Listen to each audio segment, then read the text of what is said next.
We are now in Module 3. However, we've not left the concepts from Module 2 behind.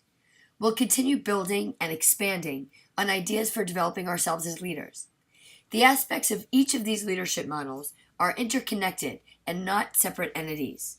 So we move back and forth as we strengthen our knowledge.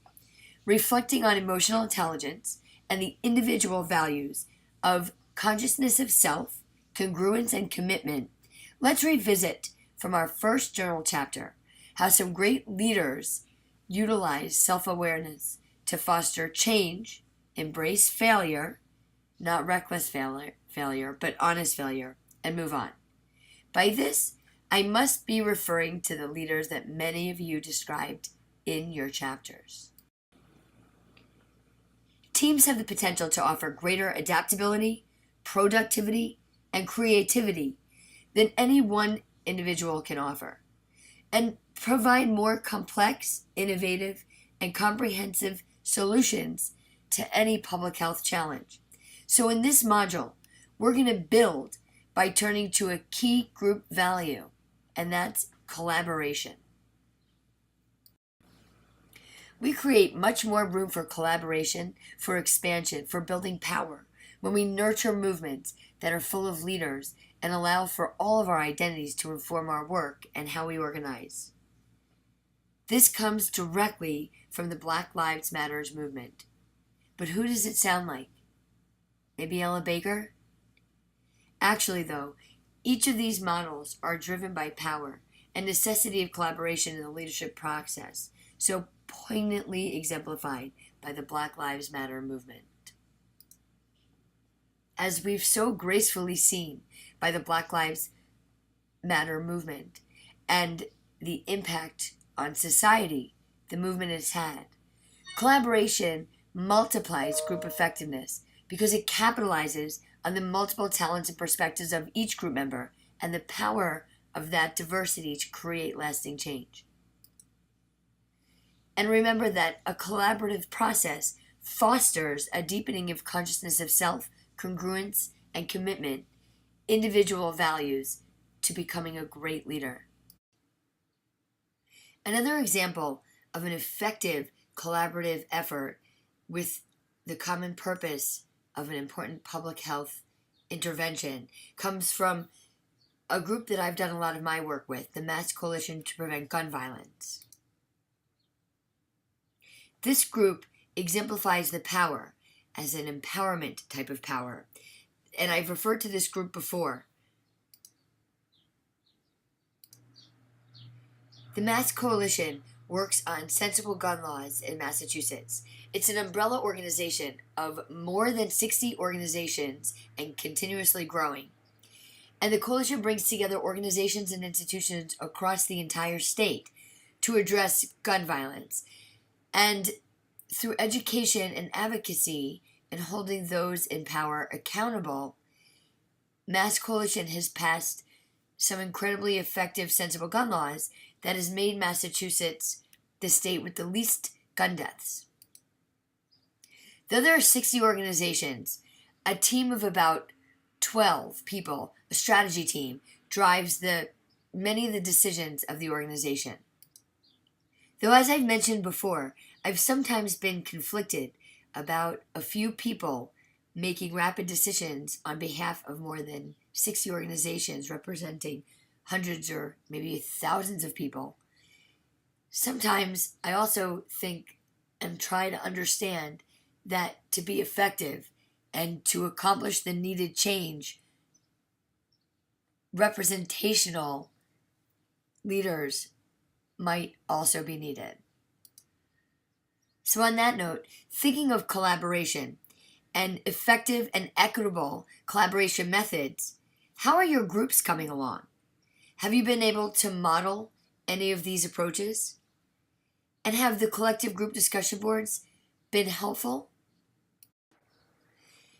Have your groups been able to establish a collective emotional intelligence standard?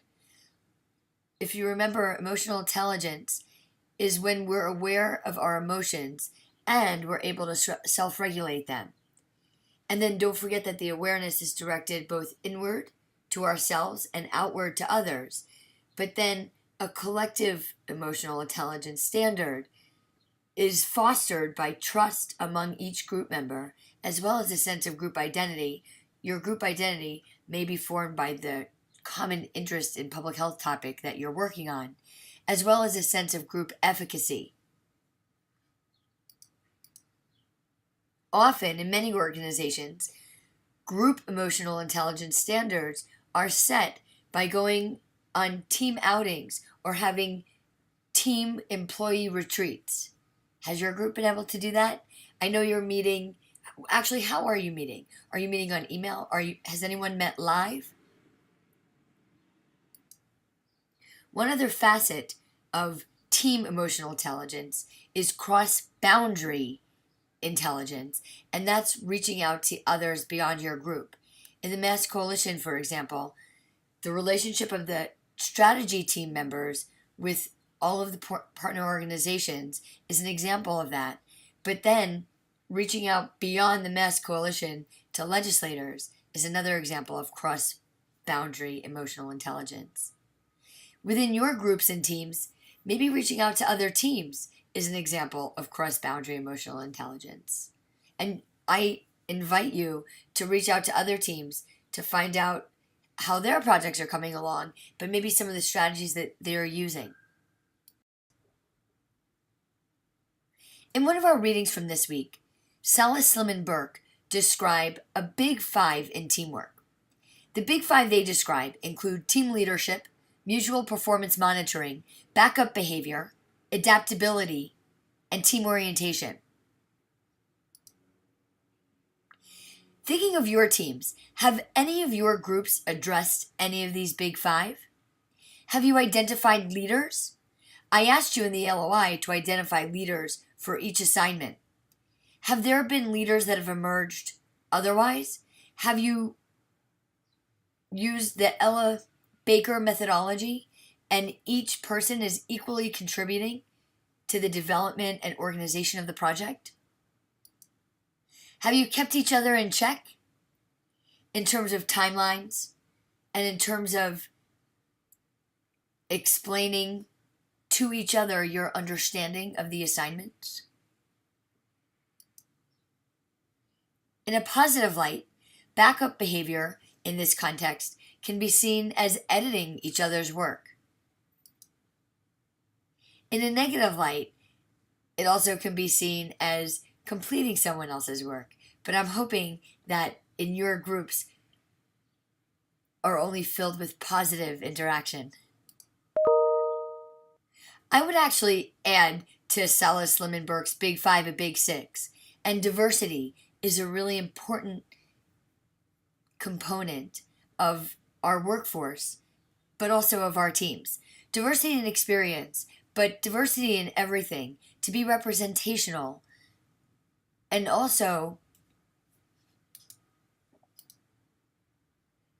to drive the most effective, thoughtful, innovative, and appropriate interventions or work.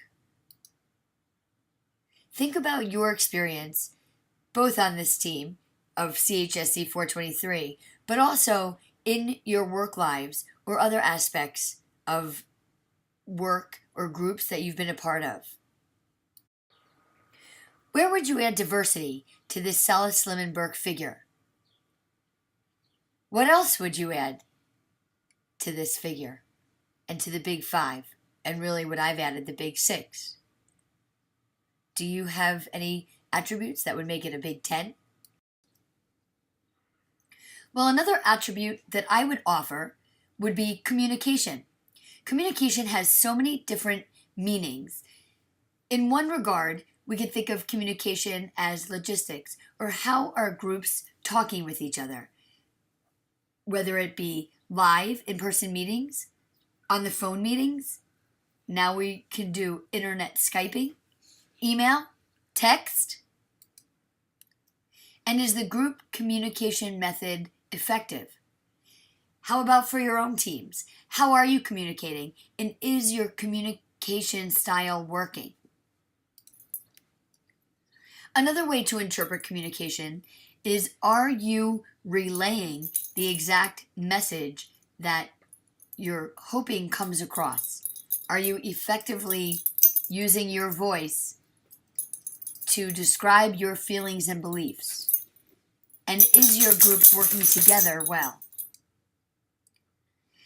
These interpretations of communication really fit under context 1. The next way to contextualize communication is public health message communication.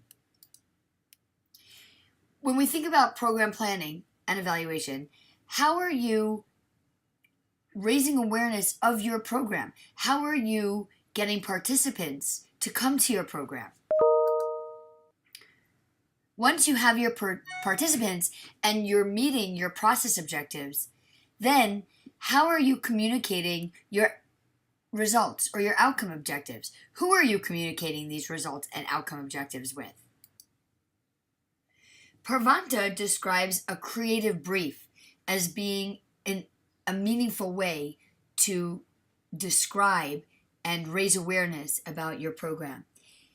His interpretation of creative brief comes from the advertising field, and he describes it as a short document prepared by the organization. Have your teams considered how you're going to raise awareness of your programs and how participants will find out about your programs and how you'll increase participation? That should be included in your proposal. It should be evident. Another aspect, and an important aspect of public health communication, is social marketing. Social marketing in and of itself is a public health intervention. We all know of very effective social marketing campaigns, such as Click It or Ticket. Back to Sleep is another one you're probably familiar with. And if I say 5 a day, I would imagine many of you know what I'm referring to, eating 5 fruits and or vegetables a day, serving sizes, that is.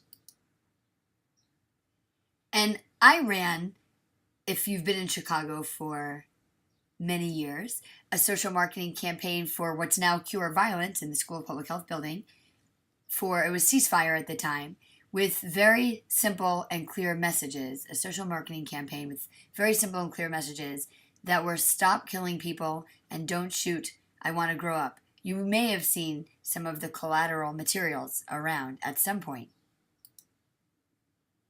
One of the things your groups may want to consider is, will social marketing be part of your intervention, or is social marketing going to be your intervention? When we move into our next assignment, which is due at the end of this module, you can consider some of these concepts and how they'll help you to enhance how you're working with your team and the effectiveness of your team.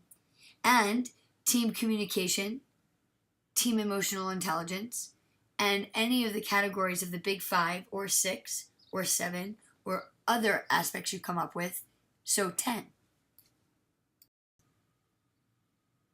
Speaking of your CHSC 423 group projects and interventions, this module, we have part 1 of our group projects due, the literature review outline, and revamping your SMART objectives.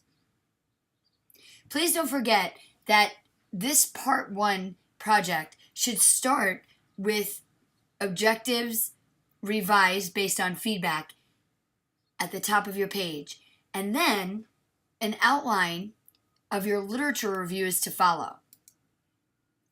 The elements of your outline should be the following 3 headers. First, it's important to identify the nature and significance of the public health issue being addressed. In other words, what is known about the issue and why does it matter? Then, discuss what's known about the intervention that you're proposing in terms of its effectiveness in addressing the public health issue you're targeting. In other words, what's known about the solution. And third, identify a theory that explains how your approach at the social environmental policy level can address, whether it be prevent, reduce, or mitigate, the public health problem. In other words, how do you explain the anticipated effect of the solution? With that, our leadership style now includes our internal individual values, and we've expanded to collaborate and to collectively come up with group values, or identify solidarity with our shared values. Ultimately, these components, along with a heightened understanding of our own emotional intelligence and a heightened understanding of our collective group emotional intelligence, all helps to develop us into effective leaders, more effective leaders. Thank you for tuning into this Module 3 lesson.